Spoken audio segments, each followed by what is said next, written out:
అందరికీ నమస్కారం. జ్ఞానగంగా ఛానల్ ప్రేక్షకులందరికీ కూడా నా ఆత్మ నమస్కారములు.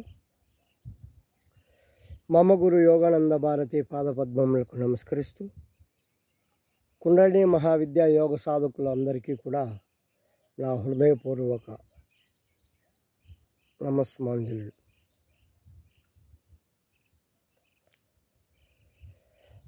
ఇప్పుడు మనము కొన్ని జీవితంలో జరిగే సత్యమైన పలుకులు, అలాగే కొందరికి నిష్ఠురంగాను ఉండొచ్చు, కొందరికి ఉపయోగంగాను ఉండొచ్చు. ఇప్పుడు మనము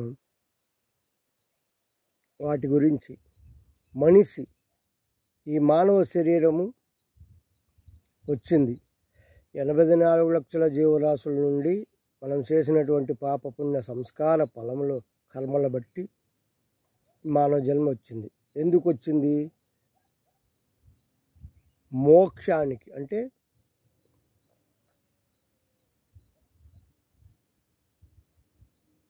ఈ భవబంధములో చిక్కుకొని ఉన్నటువంటి ఈ జీవుడు పరమానందం పొందటానికై జీవన్ముక్తి అనేది ఒకటి ఉంది. దాన్ని ఎలా పొందాలి అనే దానికే ఈ మానవ శరీరం వచ్చింది. ఇప్పుడు మనము ఈ మానవ జన్మకు వచ్చాము. మరి మనం ఏం చేస్తున్నామో ఒక్కసారి ఆలోచించండి. మనం వచ్చినది ఒకటి, మనం చేస్తున్నది ఒకటి. మనం ఎందుకు వచ్చామో అది మర్చిపోయాం. ఏమి చేయాలో అది చేయడం లేదు, ఏమి చేయకూడదో అది చేస్తున్నాం. అది తప్పు అనేకి లేదు, సరే అనేకి లేదు. ఎందుకంటే మనము పుట్టినప్పటి నుంచి ఇప్పటి వరకు మన పరిసర దీన్ని బట్టి, మన పెద్దల బిహేవ్ బట్టి, మనం పెరిగిన వాతావరణం బట్టి అలాగే మనం వెళ్తున్నాం. ఇందులో తప్పు అనేది లేదు, సరి అనేది లేదు. ఇక్కడ ప్రతి ఒక్కరూ మనము గమనించవలసింది ఏమిటంటే,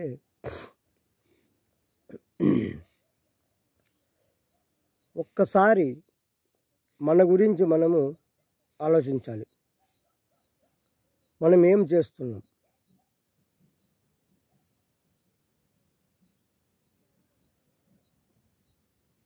ప్రపంచానికి మనము ఏం మంచి సందేశం ఇస్తున్నాం?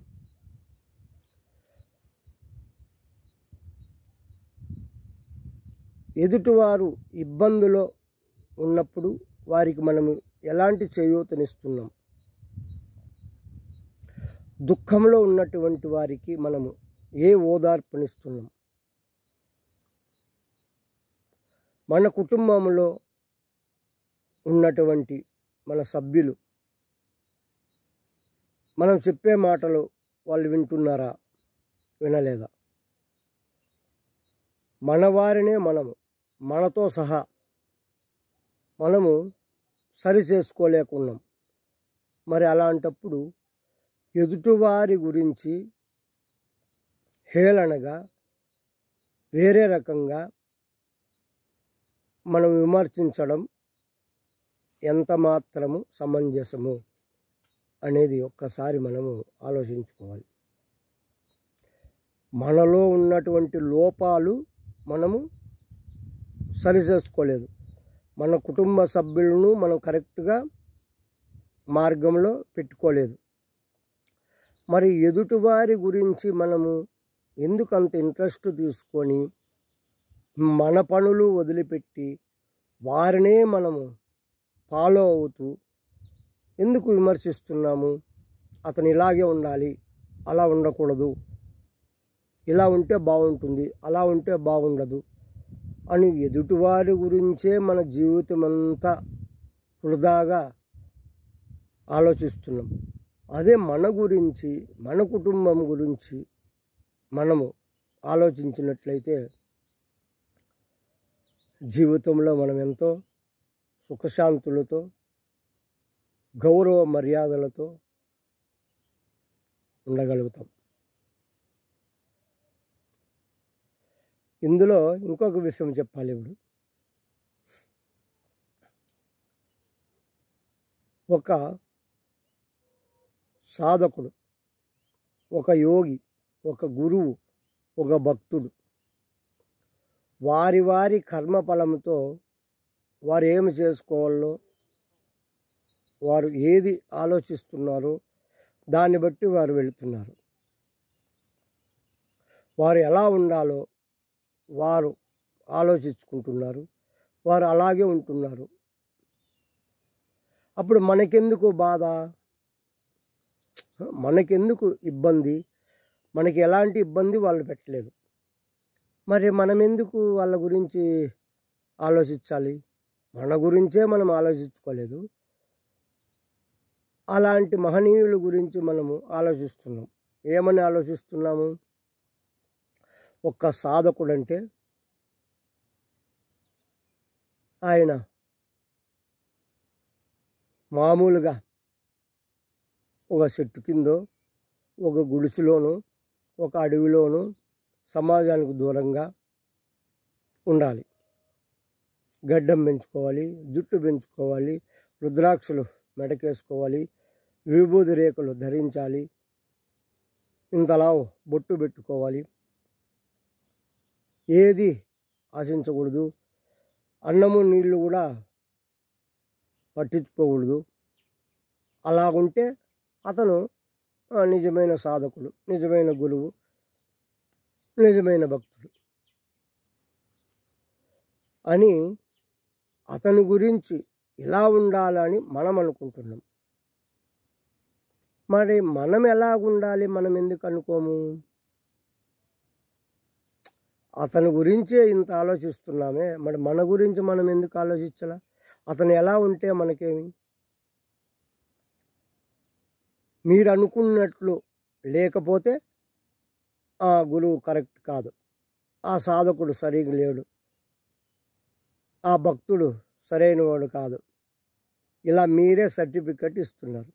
మరి మీరే సర్టిఫికెట్ ఇచ్చే స్థాయికి మీరు ఉన్నప్పుడు మరి వాళ్ళతో మీకేం పని? మీ సర్టిఫికెట్ ఏదో మీరే నిరూపించుకోవచ్చు కదా. మీ భార్య బిడ్డలు, మీ బంధు బలగం, మీరు ఎలా ఉండాలో మీరు ఆలోచించుకుంటే మీరు గొప్పవాళ్ళు అవుతారు కదా. మరి ఇంకా వాళ్ళ దగ్గరికి ఎందుకు వెళ్ళాలి? వాళ్ళతో మీకేం పని? అంటే వాళ్ళ కర్మకు వాళ్ళు ఉన్నారు అంటే వాళ్లకు హక్కు లేదా? వాళ్ళు ఎలా ఉండాలో వాళ్ళకు అలా ఉండకూడదా? మీరు ఎలా ఊహించుకుంటే అలాగ ఉండాలి వాళ్ళు, అప్పుడు మీకు మంచి వాళ్ళు. అలా లేకపోతే వాళ్ళు చెడ్డు వాళ్ళు. ఇదేనా మన సంస్కృతి? ఇదేనా మన సంప్రదాయం? ఇదేనా మనం వారికి ఇచ్చే గౌరవం? ఒకసారి ఆలోచించండి. వాళ్ళన్నీ వదులుకున్నారంటే ఏదో వాళ్ళ కుటుంబానికి, వారి బాల్య బిడ్డలకు వాళ్ళను ఏదో పెద్ద చేయాలని కాదు, సమాజము కోసం ఓ 1,00,000 మందిలో ఒక్కరైనా బాగుపడితే చాలు, అప్పుడు ఈ శరీరం మాకు వచ్చినందుకు ఒక అర్హత, ఒక ప్రయోజనం ఉంటుంది అని ఆ మహనీయులందరూ కూడా అలాగే ఆలోచిస్తారు.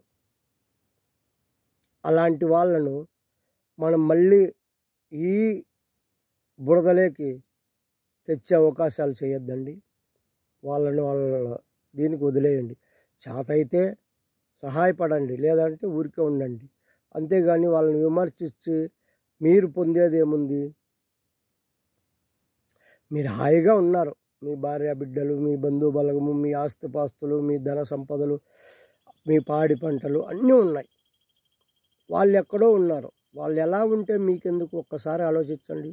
మీ దగ్గరకు వచ్చి ఏమన్నా వాళ్ళు ఏదన్నా ఇమ్మని అడుగుతున్నారా? మరి లేదు కదా. మరి ఎందుకు వాళ్ళతో మీకు? అలాంటి మహనీయులు లేకపోతే మన భారతదేశం, మన సనాతన ధర్మం ఎప్పుడో అంతరించిపోయేది.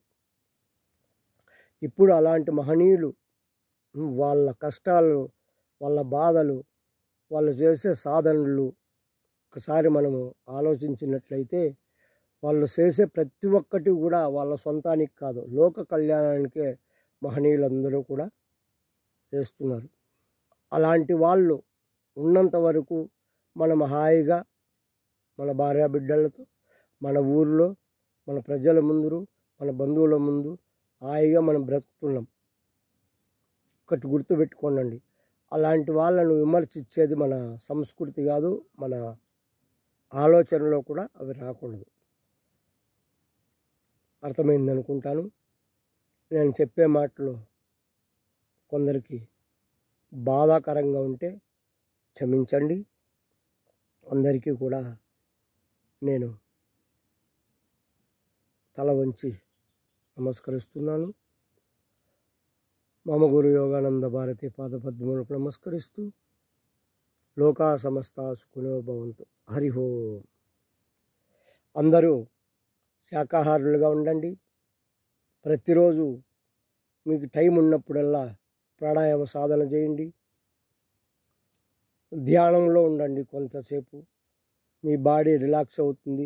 మీరు చేసినటువంటి కష్టాన్ని తట్టుకునే శక్తి శరీరానికి కావాలంటే ధ్యానం చేయండి. హాయిగా ఉండండి, ఆనందంగా ఉండండి. అందరిలోనే ఉండండి, అందరితో పాటు ఉండండి, గౌరవంగా ఉండండి.